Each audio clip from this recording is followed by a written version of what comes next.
দিল্লির লক্ষ্মীবাঈ কলেজের ছাত্রীকে লক্ষ্য করে অ্যাসিড হামলায় গুরুতর আহত দ্বিতীয় বর্ষের ছাত্রী। অভিযুক্তের খোঁজে তল্লাশি পুলিশের। রাজধানীতে ফের মেয়েদের নিরাপত্তা নিয়ে প্রশ্ন উঠছে। দিল্লির লক্ষ্মীবাঈ কলেজের ছাত্রীকে লক্ষ্য করে অ্যাসিড হামলা এবং এই ঘটনায় রাজধানী দিল্লিতে মেয়েদের নিরাপত্তা নিয়ে প্রশ্ন উঠছে। অ্যাসিড হামলায় গুরুতর আহত দ্বিতীয় বর্ষের ওই ছাত্রী। অভিযুক্তের খোঁজে তল্লাশি পুলিশের।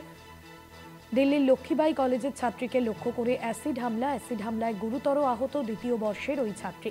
অভিযুক্তের খোঁজে তল্লাশি পুলিশের। রিয়া মাঝি রয়েছেন আমাদের প্রতিনিধি ফোন লাইনে। রিয়া, ঠিক কি ঘটনা ঘটেছে, কি জানা যাচ্ছে এই ঘটনা এখনো পর্যন্ত যারা জড়িত, কি পদক্ষেপ নেওয়া হয়েছে তাদের বিরুদ্ধে?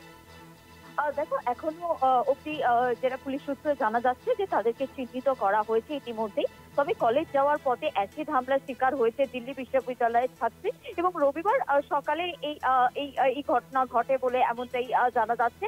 ক্যাম্পাস থেকে রবিবার তাদের স্পেশাল ক্লাস ছিল, সেই কারণের জন্যই যে সে ক্যাম্পাসে যাচ্ছিল এই 20 বছরের তরুণী।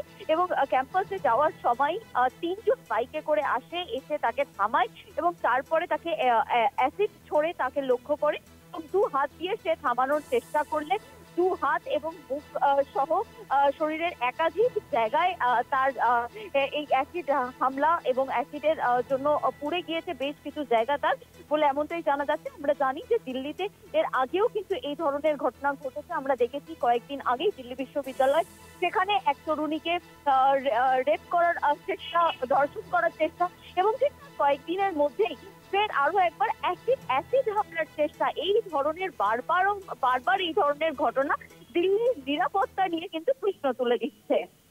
ধন্যবাদ জানাবো রিয়া।